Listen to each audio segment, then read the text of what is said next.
Good day to you. I am Renita Agusin Suryaman from the Informatics and Business Institute of Dharmajaya, presenting the journal article titled Study of Attractiveness and Accessibility of the Sumbernadi Village Mangrove Conservation Area as a tourist destination at this third GTIC.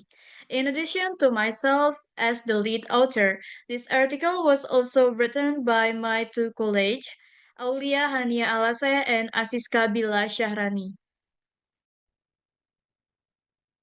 The first part is about introduction. Mangrove ecosystem are a coastal research that not only has high ecological value but is also rich in social and economic value.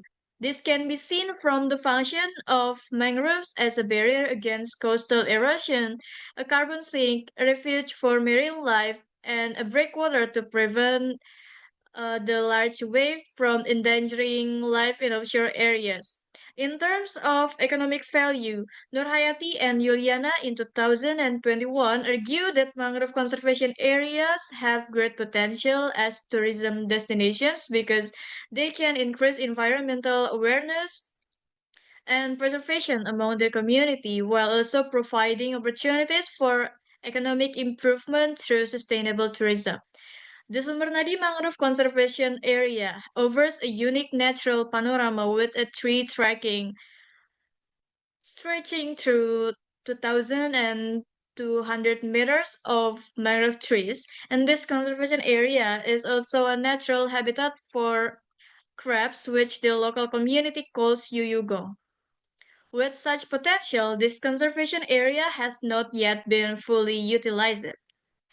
Based on initial observation, researchers found that accessibility to the conservation area is still hampered by uneven and unpaved roads, as well as the lack of other accessibility supports such as information signs and bridge barriers. In the framework of sustainable tourism development, two main aspects that need to be examined are attractiveness and accessibility. Based on UN World Tourism Organization in 2022, attractiveness includes everything that can attract tourists to visit, such as natural beauty, tourist activities, and educational value, while accessibility includes the ease with which tourists can reach the destination and the condition of supporting amenities and infrastructure. The next part is about research method. This research was conducted using a qualitative approach, while the case study was chosen based on the fact that the decision-making process in the development of mangrove ecotourism destinations in Sumbernadi village is still ongoing. The data source in this study were coming from prospective informants and policymakers for destination development in Sumbernadi village.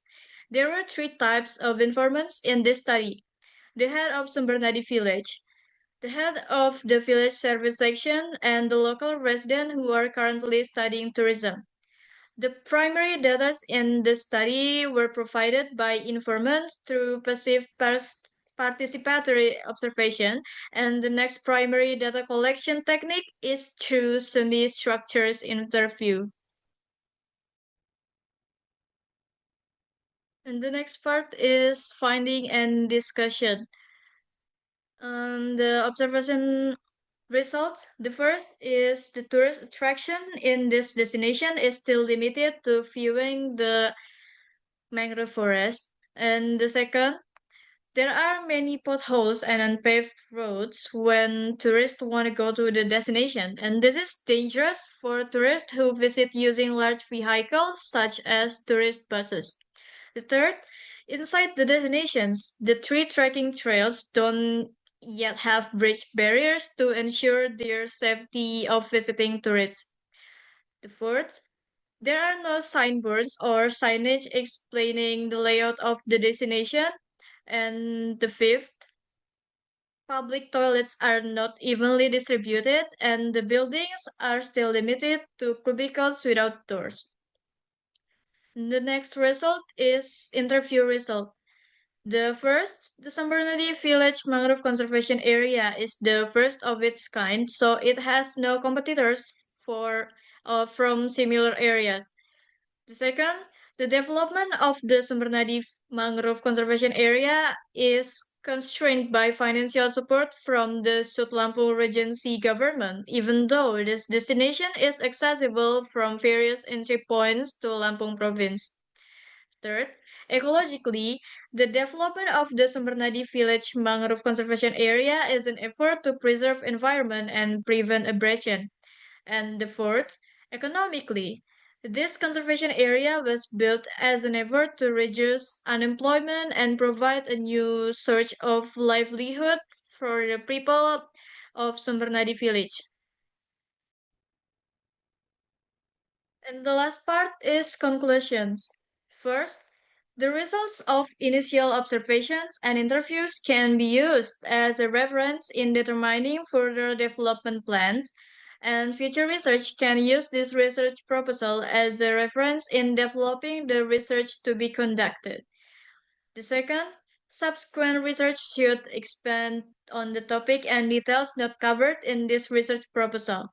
The, the third, the local government should recognize the potential of the Sumbernadi Village Mangrove Conservation Area as tourist destination as a first step in optimizing destination development. And last but not least, the local government and regional government collaborate in realizing the Sumbernadi Village Mangrove Conservation Area as a globally competitive tourist destination. There was the presentation. Thank you.